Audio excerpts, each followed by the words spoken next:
ఎలాగా అనుకుంటున్నారు? మనం జనరల్ గా బీహార్ గురించి మనం ఏం ఆలోచిస్తాం? బీహార్ అంటే మనకి బయట ప్రపంచానికి ఎలాంటి ఒపీనియన్ ఉంది? బీహార్ అంటే లా అండ్ ఆర్డర్, ఇంకా రోడ్లు సరిగ్గా ఉండవు, రోడ్లు ఉండవు, పేదరికము, ఉపాధి ఉండదు, నై రోజ్గార్ కదా. చెప్పండి సార్. ఇప్పుడు బీహార్ నేను వెళ్ళి చూసి వచ్చాను. నేను అనుకుంటాను బీహార్ లో ఉన్నటువంటి రోడ్లు ఇండియాలో ఏ స్టేట్ లో కూడా లేవు. ఓ మై గాడ్, నిజమా? నిజమంటే అసలు విలేజెస్ లో తిరుగుతుంటే ఎంత ఐ ఫెల్ట్ వెరీ నైస్. అసలు కొన్ని విలేజ్ నేనేం చూస్తానంటే ఎక్కడైతే రోడ్డు ఏమన్నా గోతులు పడిన రోడ్లు దొరుకుతాయా అని వెయిట్ చేస్తూ ఎక్కడైనా దొరుకుద్దని. ఎక్కడైతే బ్రిడ్జిలు కడుతున్నారో ఆ బ్రిడ్జ్ కడుతున్న పక్కనే బైపాస్ లాగా రోడ్ వేస్తారు కదా, అవును, అదొక్కడ తప్పించి 3/4 ఆఫ్ బీహార్ తిరిగా నేను. ఒక్క చోటను కూడా గుంటలు ఉన్న రోడ్డు కనిపించలే. ఇంకోటి మనం ఏమనుకుంటాం, అక్కడ ఏం చేస్తారు? ఇంత ముందు నేను విలేజెస్ లకు వెళ్ళి ప్రజలను అడిగాం, ఏంటి అసలు మీరు ఏంటి, ఎలా ఉంది, ఎందుకు మళ్ళీ మీరు ఈ గవర్నమెంటే కావాలనుకుంటున్నారు? ఎందుకంటే 15 సంవత్సరాల క్రితం విలేజెస్ వాళ్ళు చెప్తారు 4 గంటల తర్వాత ఊర్లోంచి బయటకు రాలేమంట. భయానకంగా ఉండేది పరిస్థితి, అంత భయానకంగా ఉండేది. 4 గంటల తర్వాత బయటకు రాలేము, వస్తే ఎత్తుకుపోయేవాళ్ళు. ఏదైనా కార్లు వెళ్తున్న కారు ఆపేసి కారు ఎత్తుకుపోయేవాళ్ళు అంట. ఇప్పుడు ఇంకొకళ్ళు అయితే కొంతమంది డాన్స్ ఇప్పుడు పెళ్లిళ్ళకి జరిగితే షోరూమ్ లకి వెళ్తాం, కారు తీసుకొని వెళ్ళిపోవటం అంతే. ఇప్పటికే ఉందా అది?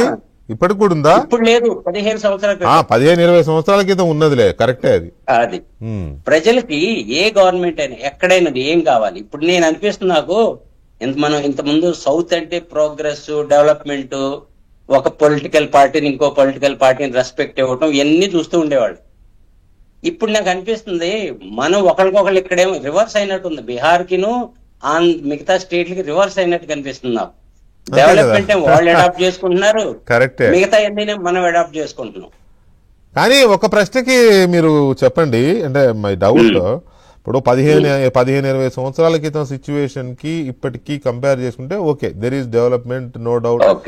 కొంత పీస్ వచ్చింది, ఈ గూండారాజ్, రౌడీ రాజ్ ఈ తగ్గినాయి నితీష్ కుమార్ నేతృత్వంలో అనేది వాస్తవమే, అది ఇట్స్ ఫ్యాక్ట్, ఎవరు అవునన్నగా.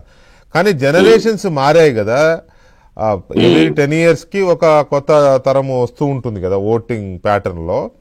సో వాళ్ళకి ఆ గూండారాజ్ అవి కాకుండా మార్పు, అలాగే తేజస్వి యువకుడు ఇదేమి గమనంలోకి తీసుకోలేదంటారా కొత్త జనరేషన్ అంతా? 25 years ఏజ్ గ్రూప్ వాళ్ళు 25% ఉన్నారు పాపులేషన్ లో, 35 years ఏజ్ గ్రూప్ వాళ్ళు 35% ఉన్నారు పాపులేషన్ లో అని క్లియర్ ఇండికేషన్స్ ఉన్నాయి. వీళ్ళు మీరు కన్సిడర్ చేయలేదా వాళ్ళ ఒపీనియన్ ని? వాళ్ళ ఒపీనియన్ కూడా కన్సిడర్ చేద్దాం. మెయిన్ ఏంటంటే అక్కడ రోడ్లు బాగున్నాయి, హర్ ఘర్ నల్ అని ప్రతి ఇంటికి వాటర్ ఉంది, తర్వాత ఎలక్ట్రిసిటీ 125 యూనిట్స్ ఫ్రీ, ఆ తర్వాత కరెంట్ ఎప్పుడు ఉంటుంది మాకు. Generally we don't expect in northern state లో మనకి ఇలాంటి ఎక్కువగా కనిపించవు. ఎలక్ట్రిసిటీ ఉంది. తర్వాత ఇంకొక స్కీమ్ లో జనరల్లీ ఈయన నితీష్ కుమార్ గారు వచ్చిన తర్వాత చాలా స్కీమ్స్ మహిళలకి, అంటే లేడీస్ కి చాలా స్కీమ్స్ ఇంట్రడ్యూస్ చేశారు. మొన్న ఎలక్షన్ ముందు ప్రతి మహిళకి 10,000 రూపీస్ ఇచ్చారు. ఉమెన్ ఎంపవర్మెంట్ కింద మహిళా కళ్యాణ్ ఉత్థాన్ యోజన అని 10,000 ఇచ్చారు. ఎలక్షన్ ముందు తాయిలమే, అది ఆ తాయిలం ఇచ్చారు. కానీ ఒక్కటే ప్రాబ్లం, ప్రజలు చెప్పేది ఏంటంటే ఉద్యోగాలు లేవు. అంటే నేను అదే అడగాలనుకున్నా మిమ్మల్ని. ఇప్పుడు మీరు ఇంతగా చెప్పారు డెవలప్మెంట్, రోడ్స్ అండ్ అది ఇది చాలా చెప్పారు. స్టిల్ బీహార్ నుంచి 75 లక్షల మంది వలస కార్మికులుగా ఉన్నారు. 75 లక్షలు చిన్న ఫిగర్ కాదు ఇది. అది మహారాష్ట్రనా, తెలంగాణనా, ఆంధ్రప్రదేశా, లేదా ఇంకో చోట ఎక్కడ కన్స్ట్రక్షన్ యాక్టివిటీ, ఎక్కడ హోటల్ క్లీనింగ్, ఏ పనులు చూసినా ఎక్కడా మీరు అంటే బీహార్. అంటే ఇన్ని లక్షల మంది ఇంకా వలస కార్మికులుగా ఉండిపోయారు. వాళ్ళందరూ ఇప్పుడు ఓట్లేయడానికి వెళ్ళారో లేదో, సగం మంది ఎల్లుండి వచ్చలే. కానీ ఇది ఎందుకు ఉంది అనేది మాట్లాడదాం మనం. రామ్మోహన్ గారు ఒక్క నిమిషం అండి. మా ఇన్పుట్ ఇన్ఛార్జ్ శ్రీహరి ఉన్నారు, ఒకసారి అప్డేట్స్ ఇవ్వడానికి. Srihari, good evening.